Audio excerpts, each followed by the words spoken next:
Hello बच्चा लोग, आज हम केमिकल काइनेटिक्स के सबसे इम्पोर्टेंट टॉपिक के बारे में बात करेंगे। देखिए मैं आपको थोड़ा सा बता दूं, इससे पहले आप लोगों ने रेट लॉ पढ़ा था। रेट लॉ से पहले आप लोगों ने वेग समीकरण पढ़े थे कि कैसे वेग समीकरण बनाते हैं हम लोग। उससे पहले आपने कोटि के प्रकार पढ़े कि अभिक्रिया के वेग के प्रकार पढ़े थे कि अभिक्रिया के वेग कौन कौन से होते हैं और कौन कौन से वेग आप लोग यूज़ करते हैं। इसके बारे में हम लोगों ने बात करी थी। आज हम लोग जो बात करने जा रहे हैं वो है ऑर्डर ऑफ रिएक्शन। तो पहले समझिए कि ऑर्डर ऑफ रिएक्शन क्या होता है, फिर मैं आपको आज जो मुख्य रूप से बात करूंगा वो बात करूंगा आपसे जीरो ऑर्डर ऑफ रिएक्शन का, सबसे इम्पोर्टेंट, सबसे ज़बरदस्त। और आपको बता दूं कि 12th के लिहाज से आपके कोर्स में केवल दो ही प्रकार के ऑर्डर ऑफ रिएक्शन है, zero order of reaction and first order of reaction. तो 2 टाइप्स के आपके ऑर्डर्स ऑफ रिएक्शन आपके कोर्स में हैं, ठीक है। और इन दोनों का इंटीग्रेटेड फॉर्मूला जो निकल के आने वाला है वो आपके कोर्स में है, यानी इसका इंटीग्रल करना पड़ेगा। यहाँ पे बायो वालों के लिए थोड़ा सा दिक्कत यहाँ पे होने वाला है, बट मैं कोशिश करूँगा कि दिक्कत ना हो उनके लिए। तो बात करते हैं जीरो ऑर्डर ऑफ रिएक्शन। उससे पहले ऑर्डर ऑफ रिएक्शन है क्या, इसके बारे में बात करते हैं। जब कोई रिएक्शन को कराया जाता है, इससे पहले जब मैं आपसे रेट लॉ की बात कर रहा था, कल वाले वीडियो में मैंने आपसे रेट लॉ का बात किया है, वहाँ पर ये बात बोला था मैंने कि जब किसी रिएक्शन को कराया जाता है तो ये जरूरी नहीं है कि उस रिएक्शन का जो रेट है वो सारे के सारे अभिकारी अणुओं पर निर्भर करे, सारे के सारे रिएक्टेंट पर निर्भर करे, ये जरूरी नहीं है। और जिन अभिकारी अणुओं पर डिपेंड करता है एक्चुअल में वही कोटि बनाते हैं। रेट लॉ ने कल यही काम किया था। रेट लॉ एक प्रैक्टिकल है, जिस प्रैक्टिकल के द्वारा हमको ये पता चलता है कि एक्चुअल में किसी अभिक्रिया का ऑर्डर ऑफ रिएक्शन क्या है। और अगर मैं ऑर्डर ऑफ रिएक्शन का डेफिनेशन बोलना चाहूँ तो डेफिनेशन ऐसे बोलूँगा कि किसी अभिक्रिया की कोटि अभिकारी अणुओं के सांद्रण की उस घात के बराबर है जिन पर अभिक्रिया का वेग डिपेंड करता है। मान लीजिए आपने 4 प्रकार के अभिकारी अणु ले रखे हैं, तो बिल्कुल भी जरूरी नहीं है कि चारों पे अभिक्रिया का वेग डिपेंड करेगा। उन 4 में से अभिक्रिया का वेग जिस पे डिपेंड करता है उसी को हम लोग, उसकी घात को हम लोग, उसकी पावर को हम लोग अभिक्रिया की कोटि बोल देते हैं, ठीक है। 4 में से जिन अभिकारी अणुओं पर निर्भर करे, जैसे एक छोटे से एग्जाम्पल से बात को समझाता हूँ। सपोज दैट मान लीजिए A + B + C से बन रहा है प्रोडक्ट, थोड़ी देर के लिए मान लीजिए। अब इसी रिएक्शन में अगर मैं बोल दूं कि अभिक्रिया का वेग जो है वो केवल A पर निर्भर करता है और वो भी A की एक घात पर निर्भर कर रहा है, मैं इतनी बात बोलूं, अभिक्रिया का वेग A की केवल एक घात पर निर्भर कर रहा है, तो आप वेग समीकरण कैसे लिखोगे, वेग नियम कैसे लिखोगे, समीकरण को कैसे लिखोगे, ध्यान दीजिए। तो उस समीकरण को लिखने के लिए पता है क्या करने जा रहा हूँ, dx/dt = k A की पावर 1 B की पावर 0 C की पावर 0। क्योंकि V और C पर रेट डिपेंड कर ही नहीं रहा तो उसका पावर हम लोग 0 लिख देते हैं। और ऑर्डर ऑफ रिएक्शन कितना हो, 1 + 0 + 0 = 0। जिन अभिकारी, अब आप उससे ये ना पूछे कि सर हमको कैसे पता चलेगा कि अभिक्रिया का वेग किन अभिकारी अणुओं की कितनी घात पर निर्भर कर रहा है, क्योंकि ये एक प्रैक्टिकल है। तो क्या करना पड़ेगा, कुछ एग्जाम्पल्स को आपने याद करना पड़ेगा। हर ऑर्डर ऑफ रिएक्शन का कुछ एग्जाम्पल आप लोगों ने याद करना पड़ेगा अपने पास से, ठीक है बात। कुछ एग्जाम्पल को आप लोग याद करेंगे तभी काम चलेगा, अदरवाइज काम नहीं चलेगा, ठीक है। क्योंकि ये एक प्रैक्टिकल चीज़ है और प्रैक्टिकल चीज़ को हम लोग इस तरीके से नहीं बता पाते, ठीक है। तो अभिक्रिया का वेग जिन अभिकारी अणुओं की जितनी घात पर निर्भर करता है, जितनी पावर पर निर्भर करता है, उसे हम लोग अभिक्रिया की कोटि कह देते हैं। जैसे अगर यहाँ पे लिखा है जीरो ऑर्डर ऑफ रिएक्शन और आपसे कहा जाए कि बताइए जीरो ऑर्डर ऑफ रिएक्शन का डेफिनेशन क्या होगा, तो आप बोलोगे ऐसी अभिक्रियाएँ जिनमें अभिक्रिया का वेग किसी भी अभिकारी अणु के सांद्रण पर निर्भर नहीं करता, ऐसी अभिक्रियाएं जिनमें अभिक्रिया का वेग किसी भी अभिकारी अणु के सांद्रण की घात पर निर्भर नहीं करता, शून्य कोटि अभिक्रिया कहलाती हैं, जीरो ऑर्डर ऑफ रिएक्शन कहलाती हैं, ठीक है। किसी भी अभिक्रिया में यदि अभिक्रिया का वेग जो है वो किसी भी अभिकारी अणु पर डिपेंड ना करे, समझ लीजिए वो शून्य कोटि की अभिक्रिया है, ठीक है। डेफिनेशन याद रखिए। जैसे मैं आपको एग्जाम्पल ही बता देता हूँ, इधर लिख दे रहा हूँ साइड में, H2 + Cl2 से 2HCl का बनना। H2 प्लस Cl2 से 2HCl का बनना, ये शून्य कोटि अभिक्रिया है, जीरो ऑर्डर ऑफ रिएक्शन है, शून्य कोटि की अभिक्रिया है। ठीक है, अब ये मत पूछना आप मुझे कैसे पता, क्योंकि मैं आपसे पहले ही बोल चुका हूँ ये सब प्रैक्टिकली निकाला गया है और देखा गया कि इस अभिक्रिया का वेग जो है वो ना ही H2 पर डिपेंड करता है ना ही Cl2 पर डिपेंड करता है। और आपको एक बात भी बता देता हूँ, यहाँ पे हिंट भी बता दे रहा हूँ, याद रखना, जितनी भी ऐसी अभिक्रियाएं जो सनलाइट की प्रेजेंस में कंप्लीट होंगी, H की प्रेजेंस में कंप्लीट होती हैं, जिन्हें सूर्य के प्रकाश की आवश्यकता होती है, सारी की सारी शून्य कोटि की अभिक्रिया कहलाती हैं। क्या कहलाती हैं? शून्य कोटि की अभिक्रिया कहलाती हैं सारी की सारी। इस बात को ध्यान रखना, जिनमें क्या होने वाला है, जिनमें अभिक्रिया सनलाइट की प्रेजेंस में या यूवी लाइट की प्रेजेंस में कंप्लीट होती हैं। ठीक है, तो बहरहाल आज हम लोग बात करने जा रहे हैं वो है इंटीग्रेटेड ऑर्डर ऑफ रिएक्शन। हम लोग जीरो ऑर्डर ऑफ रिएक्शन के लिए इंटीग्रेटेड फॉर्मूला निकाल के लाएंगे कि जीरो ऑर्डर ऑफ रिएक्शन को इंटीग्रेटेड कैसे सॉल्व करते हैं। ठीक है, तो ध्यान दीजिए, शुरुआत करता हूं मैं, थोड़ा सा समझने का इसको आप कोशिश कीजिए। ठीक है, देखिए, मान लीजिए एक समीकरण मैंने लिखा हुआ है, एक इक्वेशन में लिख रहा हूं और वो है आपकी ये ए से बना प्रोडक्ट। साथ के साथ नोट करते चलना या बाद में नोट कर लेना, पहले समझ लीजिए, लेकिन बहुत ज़रूरी है समझना आपके लिए, इस चैप्टर को पढ़ने के लिए इसका समझा जाना आपके लिए बहुत ज़रूरी है। तो क्या किया मैंने, ए से बना दिया आपका प्रोडक्ट, एक सिंपल सा कॉन्सेप्ट, इसमें कोई दिक्कत वाली बात नहीं है। जब t बराबर 0 चल रहा होगा तो मान लीजिए यहाँ पर मैं इनिशियल कंसंट्रेशन ले रहा हूँ A0, इनिशियल कंसंट्रेशन, प्रारंभिक सांद्रता को मैंने यहाँ पे ले लिया A0। ठीक है, और इस समय जब प्रारंभ चल रहा तो यहाँ पे तो 0 हो जाएगा, लेकिन कुछ समय बाद मान लीजिए इसकी सांद्रता रह गई A, तो A क्या है, A जो है वो क्या है, शेष मात्रा है। जो t समय बाद जब अभिक्रिया हो रही थी उसके बाद में A शेष मात्रा के रूप में बचा, और मान लीजिए यहाँ पर कुछ भी x y z कुछ भी बन गया, इतना प्रोडक्ट बन गया। यानी अगर मैं कहूँ आपको x किसके बराबर है तो x A0 माइनस A बराबर x ऐसे निकालते हैं हम लोग। अब ध्यान दीजिए, इस पर क्या करना है, हम लोग इस पर अब बनाएंगे वेग समीकरण, या हम कहना चाहिए हमको, हम लोग निकालने जा रहे हैं इसका डिफरेंशियल रेट, जो आप निकाला करते हैं इंस्टेंटेनियस में, उसके अकॉर्डिंग अगर हम लोग रेट की बात करें तो फॉर्मूला क्या बनेगा, आप इस चीज़ पे थोड़ा सा ध्यान दीजिए। देखिए, मैं लिख रहा हूँ रेट, ठीक है, रेट आर से डिनोट कर रहा हूँ इसको। रेट किसके बराबर होगा, रेट बराबर हो जाएगा आपका माइनस DA अपॉन DT, इसके बराबर हो जाएगा। इसमें कोई दिक्कत, माइनस क्यों लगाया, क्योंकि अब रिएक्टेंट की बात कर रहे हो, D आपका डिफरेंशियल चल रहा है, और A क्यों लगाया, A जो है वो कंसंट्रेशन में होने वाला चेंज है। अब यहाँ पे जो A लिखा हुआ है कंसंट्रेशन में होने वाला चेंज है, मैं यहाँ पे ऐसे लिख दे रहा हूँ, इसको मैं B ले रहा हूँ ताकि आप इसको इसमें कन्फ्यूजन ना रहे। ठीक है, आप इस तरीके से लिख सकते हो, या आप इसको लिख सकते हो delta V upon delta T, B की सांद्रता में होने वाला परिवर्तन, कोई दिक्कत नहीं, ऐसे लिखा जा सकता है, क्या परेशानी है इसमें।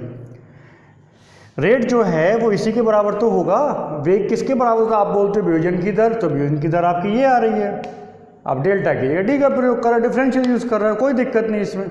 ठीक है, अब अगर मैं यहाँ पे रेट लॉ लगाऊँ, ध्यान दीजिए, एक ही चीज़ होती है, बिल्कुल कोई टेंशन वाला बात नहीं होता, ये ध्यान दीजिए, इसमें कोई टेंशन नहीं होती बेटा, इसमें टेंशन वाला कोई भी बात नहीं है। और अगर रेट लॉ लगाऊंगा तो रेट लॉ क्या कहता है, R एक डायरेक्टली प्रोपोर्शनल टू A का पावर, A नहीं, यहाँ पे B चल रहा है तो मैं B लिख दूंगा यहाँ पे, B का पावर 0, ऐसे ही लिखते थे रेट लॉ में, कल मैंने बताया है, इसको ऐसे ही लिखेगा। अच्छा, पावर 0 हो गया, इसको मैं ऐसे लिख सकूँगा R is equal to K और B का पावर 0, और B का पावर 0 बराबर ख़त्म कर दो तो R बराबर किसके हो गया, K के। यानी मैं यहाँ का R हटा के K लिख सकता हूँ, यहाँ का R हटा के मैं K लिख सकता हूँ, क्योंकि यहाँ भी R है, यहाँ भी R, दोनों एक ही चीज़ है, कोई दिक्कत नहीं है, यहाँ और यहाँ एक ही चीज़। बस अंतर कितना सा है जितन भाई, इतना सा ध्यान रखो, यहाँ पर अंतर इतना सा, जो यहाँ पे आप बात करते हो तो जो वियोजन की दर या उत्पादन की दर के रूप में आप समीकरण बना रहे हो, जब यहाँ पे हम लोग बात करते हैं तो हमको निश्चित पता होता है कि किसकी कितनी घात पर डिपेंड कर रहा है, इसीलिए हम इसको वेग नियम कह देते हैं, इसको वेग समीकरण कह देते हैं। ये डिफरेंस होता है। तो अब अगर मैं इसको इक्वेशन 1 मान लूँ और इसको इक्वेशन 2 मान लूँ तो मैं इन दोनों से क्या कर सकता हूँ, मैं लिख सकता हूँ के इज इक्वल टू माइनस का D A upon d T, और आई थिंक मुझे नहीं लगता इसमें किसी को कोई दिक्कत होने वाला है। के इज इक्वल टू माइनस का D A upon d T लिखने में आई थिंक किसी को कोई दिक्कत नहीं होगा। ठीक है, माइनस का साइन चल रहा है, चलने तो कोई टेंशन नहीं। अब हमारा जो काम है उस पर आप ध्यान दीजिए, स्पेशली बायो वाले छात्र। मैं इस समीकरण को ऐसे लिख दे रहा हूँ यहाँ पे, d A upon d t is equal to, ये के चल रहा है, थोड़ा सा ध्यान देना इस पर। अब मुझे क्या करना है, इसका डिफरेंशियल ख़त्म करना है, मुझे इसका डिफरेंशियल ख़त्म करना है। ध्यान देना बेटा, बायो वाले स्पेशली ध्यान दें। और इसके डिफरेंशियल को ख़त्म करने के लिए मुझे यहाँ पे इंटीग्रेशन करना पड़ेगा। क्या अंतर होता है समझो थोड़ा सा। डिफरेंशियल और इंटीग्रेशन एक दूसरे के अपोजिट हैं। समाकलन और अवकलन एक दूसरे के जस्ट अपोजिट होते हैं। यानी अगर कहीं पे समाकलन को खत्म करना तो समीकरण का अवकलन कर दीजिए, कहीं पे अवकलन खत्म करना तो समीकरण का समाकलन कर दीजिए। जैसे यहाँ पर डिफरेंशियल चल रहा है, मैं इसको ख़त्म कर रहा हूँ। अब मैं क्या करूँगा, इस अवकलन को ख़त्म करके उसको समाकलन के रूप में लेके आऊँगा। कहना चाहिए कि इसको ख़त्म करने के लिए मैं समाकलन लेके आऊँगा। तो कैसे करते हैं समाकलन, इस चीज़ को थोड़ा सा समझ लीजिए। इंटीग्रेशन कैसे होगा इस चीज़ को थोड़ा सा समझ लीजिए। डिफरेंशियल के रूप में यहाँ पे लिखा है। ठीक है, अब देखो क्या होने वाला है, इस चीज़ को आप समझने का थोड़ा सा कोशिश कीजिए। देखिए ये साइन लगाया मैंने, माइनस का निशान पहले ही हटा ले रहा हूँ मैं, कोई दिक्कत वाली बात नहीं है इसमें। यहाँ पे चल रहा है d A upon d t is equal to K, ऐसे लिखकर ध्यान देना बेटा थोड़ा सा। अब क्या होता है, इंटीग्रेशन किसी के सापेक्ष किया जाता है, किसी के सापेक्ष किया जाता है इंटीग्रेशन। जैसे ये इंटीग्रेशन चल रहा है, पूरा जो खेल चल रहा था वो टाइम का खेल चला है। यानी हम लोग क्या करने जा रहे हैं, इंटीग्रेशन करने जा रहे हैं विद रिस्पेक्ट टू टाइम। हम टाइम के रिस्पेक्ट यहाँ पे इंटीग्रेशन करेंगे। बहुत धीरे समझा रहा हूँ, बहुत प्यार से समझा रहा हूँ, समझो आप इसको। तो हम लोग डिफरेंशियल करेंगे वो टाइम के रिस्पेक्ट में करेंगे। तो हम लोग क्या कर सकते हैं, टाइम के रिस्पेक्ट में किया तो मैं यहाँ पे ले आया इनटू डी टी, टाइम दोनों तरफ लगा दिया और मैंने इधर भी लगा दिया क्या, डी टी। ये वाला डी टी से ये वाला डी टी कैंसिल हो गया और ये हो गया डी ए बराबर के को बाहर निकाल लीजिए डी टी। अच्छा मान लो अगर आप ये करना नहीं चाहते, तो ध्यान देना पूरी बात, ये करना नहीं चाहते कि साहब हम इसको टाइम को यहाँ पे नहीं लेके आएंगे, तो डी टी को अगर इधर पहुँचाओगे तब भी तो यही निकल के आएगा। अगर डी टी को इधर पहुँचा दिया जाए तो इधर तो डी ए रह जाएगा और इधर क्या बन जाएगा, के तो कांस्टेंट है, डी टी बन गया। अब हम लोग इसमें लगाते हैं, इंटीग्रेशन में लिमिट लगाते हैं, लिमिट लगाई जाती है, यानी कहाँ से कहाँ तक के बीच की कहानी है। इंटीग्रेशन में हम लोग कहानी लगाते हैं कि अब कहाँ से कहाँ तक की बात करें, तो लोअर से लेकर हायर तक का कितना बात कर रहे हैं वो लगाते हैं। तो देखिए ध्यान दीजिए अब यहाँ पे क्या होने वाला है। देखिए शुरुआत करी थी हमने ए नॉट से, प्रारंभिक सामता ए नॉट, तो मैं इसकी जो आपका लोअर लिमिट लगा रहा हूँ वो लगा रहा हूँ ए नॉट। और कहाँ तक पहुँचे हम लोग, पहुँचे ए तक, ध्यान दीजिए ए तक पहुँचे। ऐसी टाइम पे आइए, टाइम शुरुआत कहाँ से किया था, जब t बराबर 0 था, और अब कहाँ पहुँच गया, t बराबर t। ऐसे हम लोग लिख देते हैं जब इंटीग्रेशन किया जाता है। तो ध्यान देना थोड़ा सा, मैं फिर से बताता हूँ, ये इक्वेशन निकल के आया। अगर आप ये बीच वाली लाइन लिखना नहीं चाहते, ये क्यों लिखी है मैं बता दूँ, टाइम के रिस्पेक्ट में किया हुआ है इसलिए दोनों तरफ मैंने टाइम लगा दिया। ये इंटीग्रेशन का साइन होता है, साइन लगा दिया, माइनस को इधर कर रखा है मैंने, कोई दिक्कत नहीं, और ये कटने के बाद ये निकल के आता है। फिर हम लोग लिमिट लगाते हैं, तो लोअर लिमिट लगाया और हायर लिमिट लगाया। तो लोअर लिमिट यानी शुरुआत कहाँ से हुई, ए नॉट से, तो ए नॉट लगा दिया, नीचे लगाते हैं लोअर। और ख़त्म कहाँ पर कर रहे हो आप, यहाँ पर इतने का चेक कर रहे हो, विक्रिया तो आगे भी चलेगी, इसीलिए इनका इंटीग्रेशन और डिफरेंशियल का यूज़ किया था कि समीकरण तो आगे भी चलेगी, हमने पर्टिकुलर इतने के बीच की बात करनी है। तो लोअर लिमिट लगाई मैंने ए नॉट, हायर लिमिट आपकी ए, क्योंकि यहाँ तक की बात कर रहे हैं, और इसके बीच में जो टाइम गैप था वो कितना था, ये चल रहा था आपका टाइम गैप, वो टाइम गैप लगा दिया मैंने। अब क्या होता है, इसके आगे की कहानी समझो। मैं आपको एक सूत्र बता देता हूँ, वो सूत्र को समझ लीजिए आप, या डायरेक्ट भी कर सकते हो, कोई दिक्कत वाली बात नहीं। देखिए क्या होने वाला है, माइनस का निशान तो छोड़ दिए, डिफरेंशियल से इंटीग्रेशन कैंसिल हो जाता है, इंटीग्रेशन लाने का मकसद ये था, हम शुरू से इसी के बारे में बात कर रहे थे, डिफरेंशियल से इंटीग्रेशन कैंसिल हो जाएगा। और अगर डिफरेंशियल से इंटीग्रेशन कैंसिल हो गया तो यहाँ पे बचा क्या, केवल ए ही तो बचा, और ए की लिमिट क्या बची, ए नॉट बची और ए बची, यही तो बचेगा भाई। इससे डी से ये कैंसिल हो गया, कोई दिक्कत वाली बात नहीं है, ठीक है। उसके बाद में क्या करा हम लोगों ने, जो उसका लिमिट लगा था वो लिमिट लगा दिया। सेम काम मैं इधर करूँगा तो इस डी से ये खत्म हो जाएगा, के तो के होता है, कोई तात्पर्य नहीं। अब यहाँ पे क्या बचा, टी बचा, और टी का जो लिमिट चल रहा है वो 0 से लेकर टी चल रहा है, यही तो आया। अब इसको लिखते कैसे हैं, इसको मैं जो फॉर्मूला बता रहा था, मैं फॉर्मूला भी आपको यहाँ बता दे रहा हूँ। जैसे मान लीजिए कहीं पे चल रहा है dx और इस तरीके से लिखा हुआ है, और यहाँ पे x1 कर दीजिए और यहाँ पे आप x2 कर दीजिए, तो इसका जब आप इंटीग्रेशन करते हो तो ये x के बराबर ही आता है, और लिमिट x1 और x2 लगा देते हैं, इस तरीके से करते हैं। तो ध्यान दीजिए अब क्या होने वाला है, माइनस का निशान जैसे का तैसा वैसे ही चल रहा है। अब क्या होगा देखिए, ए जो चल रहा है वो लोअर से हायर चलो, इन्हीं का सारा खेल चलता है। तो हम लोग क्या करते हैं, हायर माइनस लोअर कर दीजिए, ये माइनस ये कर दिया बराबर के, और यहाँ पे क्या हो जाएगा, t minus 0, t minus 0, higher lower, higher lower, higher lower. अब जो सॉल्व करेंगे तो ये क्या हो जाएगा, देखिए माइनस का a हो जाएगा क्योंकि अंदर वाले निशान चेंज हो जाएंगे, प्लस का a नॉट हो जाएगा बराबर किसके हो जाएगा, के टी के हो जाएगा, के टी के हो जाएगा। या अगर इसको मैं और थोड़ा सही करके लिखूँ तो मैं इसको ऐसे भी लिख सकता हूँ, दिखाई दे रहा है क्या, इसके आगे दिखाई दे रहा है, फिलहाल आपको एक लाइन और लिख देता हूँ, के टी इज इक्वल टू, देखो ये वाला प्लस का हो जाएगा, ये देखो सही करके लिख रहे हैं तो इसको ऐसे लिख सकते हैं, ए नॉट माइनस ए, एक ही इक्वेशन निकल के आया, k t is equal to a naught minus a. आपका यहाँ पर डिफरेंशियल ख़त्म हो गया। अभी थोड़ा सा काम और करना है, पहले आप इसको नोट कर लो, फिर हम लोग आगे बात करेंगे थोड़ा सा कि ये समझ कैसे निकल के आया। देखो हायर माइनस लोअर करते हैं तो हायर माइनस लोअर कर दिया, इसको करेंगे तो जब ब्रैकेट जैसे ही खोलेगा साइन चेंज हो जाएंगे, तो ये माइनस में चला गया, ये प्लस का हो गया, इधर तो आपका t माइनस 0 करोगे t आएगा, कोई दिक्कत नहीं।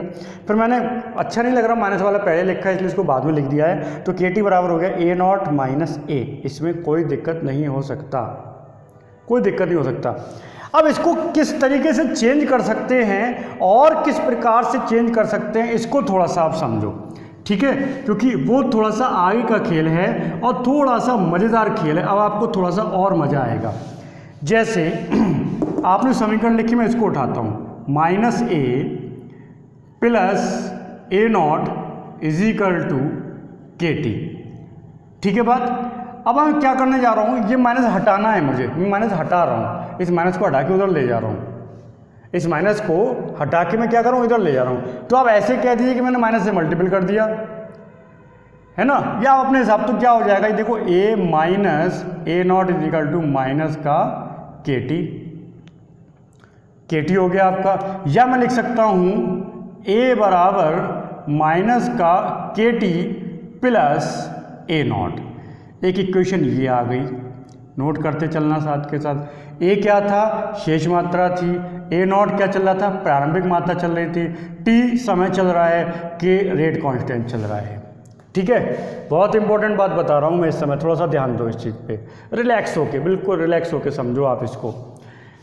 अब इन बोले साहब समीकरण तो यहीं आ गए, तो फालतू में काय चेंज करे पड़े, तो काय को चेंज कर रहा हूँ उसकी वजह बता देता हूँ आपको, ठीक है। आप इसको और भी तरीके से लिख सकते हो, जैसे आप इसको लिख दो, ये आपका आया है तो के को रोक लो, टी को अपॉन में ले जाओ, वो अपॉन में चला जाएगा, कोई दिक्कत नहीं, आप जैसे चाहो वैसे लिखो।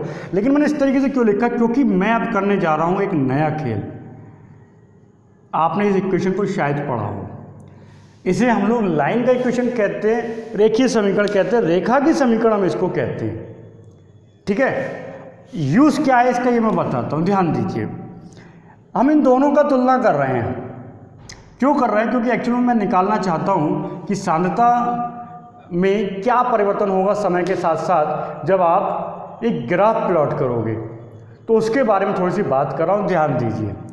तो इससे अगर मैं कंपैरिजन करूं, ये लाइन का इक्वेशन होता है, तो देखिए y इज इक्वल टू क्या आ रहा है, a आ गया, okay, y is equal to a, x is equal to किसके बराबर आ रहा है, t के बराबर आ रहा है। a नॉट इजिकल टू किसके बराबर आ रहा है, c के बराबर आ रहा है।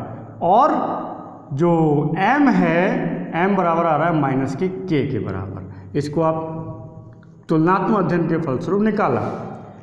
अब मैं एक ग्राफ बनाता हूँ, इस ग्राफ पे ध्यान दीजिए। मैंने यहाँ पर t बराबर 0 करा और t को वैसे भी आपको दिखाई दे रहा है x एक्सिस पे t चलाना है, तो मैंने यहाँ पे t चला दिया। y एक्सिस पे कंसंट्रेशन चलाना है, मैंने y एक्सिस पे कंसंट्रेशन चला दिया। ठीक है, अब ध्यान दीजिए, a नॉट जो c है, c क्या होता है, c वो पॉइंट होता है जहाँ पे काटा जाता है। लाइन खींचते समय जहाँ पे काटते हैं वो होता है। तो ध्यान दीजिए, मैं यहाँ पे एक पॉइंट मान ले रहा हूँ, इसको कह दे रहा हूँ C। मैंने क्यों कह दिया, देखो C यहाँ पे मान लिया, क्यों, जब t बराबर 0 है। ध्यान दीजिए, आपका समीकरण जो आया वो ये है, t बराबर 0 अगर कर दूँ मैं यहाँ पे, तो a नॉट और a के बराबर होता है। तो मैंने a नॉट और a को बराबर कर दिया। मैंने यहाँ पे जो C है, यानी ये जो पॉइंट है, ये कैसा है, a नॉट है। अब जो m का मतलब माइनस के आ रहा है, ये बात थोड़ा सा बायो वालों को समझना चाहिए। m जो होता है उसे स्लोप कहते हैं, ढाल कहते हैं। वो किस तरीके से जाएगा, इस तरीके से जाएगा। तो अगर यहाँ पे मैं कहूँ जो स्लोप है वो किसके बराबर है, माइनस के बराबर होगा स्लोप। ठीक है, स्लोप माइनस के बराबर होगा। ये बात ध्यान रखने वाली है थोड़ा सा। मैं फिर से समझाता हूँ, देखिए y एक्सिस पे a चलाना है, मैंने a चला दिया। यानी अब यहाँ से सीधा सीधा है कि कंसंट्रेशन जैसे कम हो रहा है, समय के साथ साथ कंसंट्रेशन कम हो रहा है और स्लोप जो है वो माइनस के इक्वल आ रहा है। तो y एक्सिस पे a चलाना था, एक्सिस पे t चलाना था, चला दिया मैंने। और c जो होता है वो पॉइंट होता है जहाँ पे कट होता है, तो यहाँ पे a नॉट पे मैंने कट कर दी। यहाँ पे कोई कंसंट्रेशन t बराबर 0 पर प्रारंभिक सांद्रता मैक्सिमम होगी, इसलिए मैं ऊंचाई पे ले गया। और चूंकि निगेटिव इसलिए आया क्योंकि जो स्लोप यानी m का वैल्यू जो तुलनात्मक किया है वो माइनस के बराबर आ रहा है, इसलिए मैंने इसको माइनस के बराबर रखा हुआ है। ठीक है बात। तो ये थोड़ा सा बेटा फंडा है जीरो ऑर्डर ऑफ रिएक्शन के लिए, हालांकि भी थोड़ा सा कहानी इसमें और रह गया है। अब हम लोग क्या करेंगे, आप इस चीज़ को नोट कर लोगे तो अब इसके आगे की कहानी मैं आपको बताता हूँ, उसको ध्यान दीजिए। एक चीज़ और रह गई है इसमें, वो है हाफ लाइफ, अर्धायु कहते हैं इसको। उसके बाद में ये आपका डेरिवेशन कंप्लीट हो जाएगा और इसे आप कॉपी में बिल्कुल ऐसे ही नोट करोगे। अर्धायु क्या होता है, अर्धायु वह समय है जिसमें कोई पदार्थ अपनी प्रारंभिक मात्रा का आधा रह जाता है। हम अर्धायु का प्रयोग मोस्टली रेडियो एक्टिव रिएक्शंस में किया करते थे, या अब वो उन्हीं रेडियो एक्टिव से निकला हुआ है कि अर्धायु वह समय जिसमें कोई पदार्थ प्रारंभिक मात्रा का आधा रह जाता है। अब क्या करो, किसी भी इक्वेशन में जो आप निकाल के लाए हो, चाहे ये वाली हो चाहे ये, किसी भी इक्वेशन में आपने क्या करना है, हमें अर्धायु का यूज़ करना है। अर्धायु का यूज़ करना है हम लोगों को। ठीक है, तो अर्धायु का यूज़ करने के लिए मैं क्या करूँगा, मैं t को कर दूंगा t हाफ के बराबर। यानी अब मैं t की, दूसरी बात ये हाफ जो है वो कैलकुलेटली वैल्यू नहीं है, t हाफ अर्धायु का साइन ही होता है, ये उसका निशान है, प्रतीक है ये। और अर्धायु वह समय है जिसमें कोई पदार्थ प्रारंभिक मात्रा का आधा रह जाएगा, कोई पदार्थ प्रारंभिक मात्रा का आधा शेष रह जाएगा, कोई पदार्थ प्रारंभिक मात्रा का आधा शेष रह जाएगा।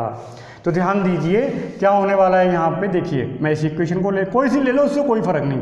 ए नॉट आपका प्रारंभिक मात्रा था, ये वैसा ही रहेगा, तो ए नॉट बराबर, तो ए नॉट ही रहने दो, लेकिन ए बराबर कर दीजिए अब ए नॉट अपॉन 2। प्रारंभिक मात्रा का आधा शेष, ए शेष था तो ए नॉट अपॉन 2 प्रारंभिक मात्रा का आधा शेष रह जाएगा। इन वैल्यू को उठा के यहाँ पे रख दो आप, तो एक ही जगह मैं लगा दे रहा हूँ ए नॉट अपॉन 2 माइनस यहाँ पे क्या कर दूँ, ए नॉट ही रहने देता हूँ मैं यहाँ पे, बराबर ये किसके बराबर हो गया, माइनस के टी के बराबर हो गया। ठीक है, तो यहाँ पे क्या आएगा, इसको अगर सॉल्व करो, माइनस ए नॉट अपॉन 2 बराबर माइनस का के टी, तो माइनस से माइनस कैंसिल हो जाएगा, यानी के टी इज इक्वल टू किसके बराबर है, ए नॉट अपॉन 2 के बराबर आ रहा है। टी की जगह टी हाफ यूज़ करो आप, टी हाफ, तो के टी हाफ बराबर है ए नॉट अपॉन 2 के बराबर आ रहा है, या के बराबर किसके, या टी हाफ बराबर मैं बोलूँ तो टी हाफ बराबर किसके आएगा, टी हाफ बराबर a naught upon 2k। T half is equal to आ रहा है ए नॉट अपॉन 2k। और अगर मैं के यहाँ से हटा दूँ तो आपको पता है के आता तब है जब हम लोग प्रोपोर्शनल साइन हटाते हैं, और जब के को हटाओगे तो वो साइन दोबारा से आ जाएगा, यानी t half is directly proportional to concentration. ये कभी कभी पूछा जाता है कि शून्य कोटि अभिक्रिया के लिए बताइए अर्धायु और प्रारंभिक सांद्रता में क्या संबंध होता है। और ये शून्य कोटि नहीं, किसी भी कोटि के लिए आ सकता है कि बताइए प्रारंभिक सांद्रण में और अर्धायु में क्या संबंध होता है। अब इसका मैं एक ट्रिक भी बता देता हूँ आपको, वो भी आप नोट कर लेना, क्योंकि बहुत शानदार ट्रिक है जिससे आप किसी भी कोटि के लिए अर्धायु और प्रारंभिक सांद्रण में संबंध निकाल पाओगे कि क्या संबंध होता है। फॉर्मूला क्या है, फॉर्मूला आप नोट कर लीजिए, t half directly proportional to 1/a⁻n-1। ये फॉर्मूला बना दिया मैंने। इस फॉर्मूले से आप किसी भी कोटि के लिए डायरेक्ट टी हाफ, आप यहाँ पे आपने चूंकि a0 लिया है तो आप a0 ले लीजिए, a0 का पावर n-1। अब ध्यान दीजिए, अगर मैं इसी की बात करूं, चेक तो कर लूँ जो आप कर रहे हो वो सही आ रहा है नहीं आ रहा है, तो मैं यहाँ पे n का वैल्यू 0 लगाऊंगा, क्योंकि आप जानते हो जीरो ऑर्डर के लिए n बराबर किसके होता है, 0 के होता है, तो मैं यहाँ पे 0 लगा दूंगा। तो अगर मैं यहाँ पे 0 लगाऊंगा तो t half is directly proportional to 1/a0 की पावर -1, और -1 को अगर ख़त्म करोगे तो क्या करोगे, t half is directly proportional to a। यही तो आया आपका निकल के, आप चेक कर लो। यानी बहुत ज़बरदस्त फॉर्मूला, यानी दो फॉर्मूले बहुत ज़बरदस्त बताए मैंने। एक तो ये बताया था कि वेग स्थिरांक का मात्रक कैसे निकालते हैं, तो वहाँ पे फॉर्मूला आया था मोल पर लीटर का पावर 1 - n इंटू समय इनवर्स, और यहाँ पे आया है t half directly proportional to 1/a0 का पावर n-1। जैसे अगर आपसे कोई कहे बताइए फर्स्ट ऑर्डर के लिए, आगे आएगा बात करूँगा उसके बारे में, लेकिन आपसे कोई कहे बताइए फर्स्ट ऑर्डर के लिए प्रारंभिक सांद्रण, प्रारंभिक कंसंट्रेशन, इनिशियल कंसंट्रेशन और टी हाफ में क्या संबंध होता है, तो वही फॉर्मूला आप दोबारा लगाइए, t half is directly proportional to 1/ प्रारंभिक सांद्रता की घात n-1। तो यहाँ पे n की वैल्यू कितनी लगाऊंगा, 1, क्योंकि वो प्रथम की बात कर रहा है, तो ये किसके बराबर हो जाए, t half is directly proportional to 1/a0 का पावर 1 - 1, यानी 0 हो गया। इसका मतलब क्या हो गया, खत्म, 1 के बराबर होता है। यानी अगर बात करिए प्रथम कोटि के लिए, तो प्रथम कोटि के लिए अर्धायु कंसंट्रेशन पे डिपेंड नहीं करता। ये जब आगे आएगा तब मैं आपसे बात करूंगा इसके बारे में। यानी प्रथम कोटि के लिए, फर्स्ट ऑर्डर के लिए अर्धायु प्रारंभिक कंसंट्रेशन पर डिपेंड नहीं करता। सपोज दैट आप यहाँ पे 2 लगा दीजिए, द्वितीय कोटि के लिए पूछा जाए तो आप यहाँ पे क्या करोगे, 2 - 1 करोगे, तो यहाँ पे क्या आएगा, t half is directly proportional to इसके a0 के। यानी यहाँ पे क्या हो गया, अगर आप द्वितीय कोटि की बात कर रहे हो तो अर्धायु इनिशियल कंसंट्रेशन के इन्वर्सली प्रोपोर्शनल हो जाएगा, व्युत्क्रमानुपाती हो जाएगा। तो ये फॉर्मूला है, बहुत इंपॉर्टेंट, ऑब्जेक्टिव में इसके बहुत क्वेश्चन पूछे जाते हैं। ठीक है, तो आज मैंने ख़त्म किया आपका शून्य कोटि, और शून्य कोटि का ख़त्म करने के बाद उसके बाद मैंने आपको एक ग्राफ बताया था, बहुत इंपॉर्टेंट ग्राफ है, कभी कभी पूछा जाता है बताइए शून्य कोटि के लिए स्लोप किसके बराबर होता है, ढाल किसके बराबर होता है, तो -k के बराबर था। कैसे आया ये आपको पता होना चाहिए, तो मैंने पूरा एक इंटीग्रेटेड समीकरण आपको निकाल के बताया जीरो ऑर्डर के लिए। अब मैं आपसे बात करूंगा फर्स्ट ऑर्डर के लिए, क्योंकि ये 2 आपके कोर्स में है, तो अब मेरा जो नेक्स्ट आएगा वो आएगा फर्स्ट ऑर्डर ऑफ रिएक्शन के लिए। ओके, तो पहले इसको कंप्लीट कीजिए, फिर बात करते हैं हम लोग। तब तक के लिए धन्यवाद।